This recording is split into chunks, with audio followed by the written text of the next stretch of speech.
जुबैर साहब बहुत शुक्रिया सर, प्रोग्राम के लिए आपने वक्त निकाला। अब ये तो अभी पहला केस है। इसी में अगर इतनी ज़्यादा मुश्किलात हमें दरपेश हैं तो ये आगे जब हम स्टील मिल की तरफ जाएंगे, दीगर इदारों की तरफ जाएंगे, कैसे वो हम प्राइवेटाइज़ कर सकेंगे? ये प्राइवेटाइजेशन क्यों नहीं मुकम्मल हो पा रही है पीआईए की? क्या समझते हैं आप? देखिए जी, ये फॉर्म 47 की हुकूमत से जो प्राइवेटाइजेशन है वो भी 47 की प्राइवेटाइजेशन है। बोली वो लाइव टेलीकास्ट करेंगे और बिडर एक है। वो बिडर भी वो है जिसकी एक रियल एस्टेट हाउसिंग स्कीम है। मुझे नहीं पता वो उनके साथ जो लास्ट, मुझे ये भी नहीं पता कि उन्होंने अर्नेस्ट मनी कितनी जमा कराई है, वो भी एक टिकट है। देखिए हमारे मुल्क में सबसे बड़ा ये जो इशू है, ये जो पर्दे हैं सीक्रेसी के, ये अगर नीयतें साफ़ हों तो इसमें छुपने और छुपाने की ऐसी कौन सी चीज़ है जिसको छुपाया जाए। तो ये ज़ाहिर बात है कि जो बाकी 5 लोग हैं अगर वो पीछे हट गए हैं तो ये खुद एक खुला सबूत है इस बात का कि उनको इस हुकूमत की, जो कि फॉर्म 47 के ज़रिए टोटली, मैं समझता हूँ, माफ़ी चाहता हूँ कहते हुए, लेकिन जालसाजी से हुकूमत में बैठी हुई है, ऐवान में बैठी हुई है, उनसे इसी किस्म की प्राइवेटाइजेशन होनी है।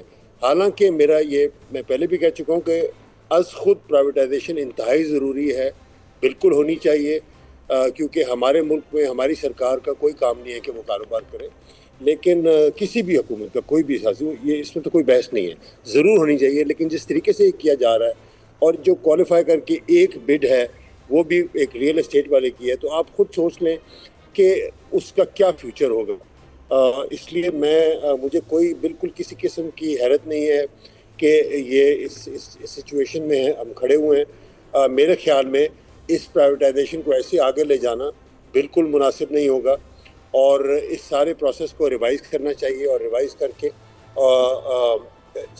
कंप्लीटली ट्रांसपेरेंट तरीके से इसको आगे लेके जाना चाहिए। उसमें टाइम लग जाए, जो भी हो जाए, लेकिन इस तरह से किसी को पकड़ा देना, अव्वल तो वो मेरा ख्याल है कि टेक्निकली भी ठीक नहीं होगा। फिर इस कदर जो सीक्रेसी के साथ किया, तो मैं समझता हूँ ये बिल्कुल नामुनासिब अमल है और इसको अब यहाँ पे कैंसिल कर देना चाहिए, वरना इससे आगे इससे रिलेटेड लीगल मसाइल और खड़े हो सकते हैं। तो जुबैर साहब, अगर ट्रांसपेरेंसी के इशूज़ हैं तो जो दीगर 5 बायर्स हैं वो अभी तक इस पर खुलकर क्यों नहीं इज़हार ख्याल कर रहे, या उनकी तरफ से क्यों रिजर्वेशंस नहीं इस पर सामने आ रहे? जब हमने इस्लामाबाद एयरपोर्ट की रिसोर्सिंग की बिड देखी थी तो वहाँ एक बिडर जो कि वक्त पर मौजूद थे, उन्हें टेक्निकल बुनियादों पर उस बिडिंग से आउट किया गया, अंदर दाखिल नहीं होने दिया गया।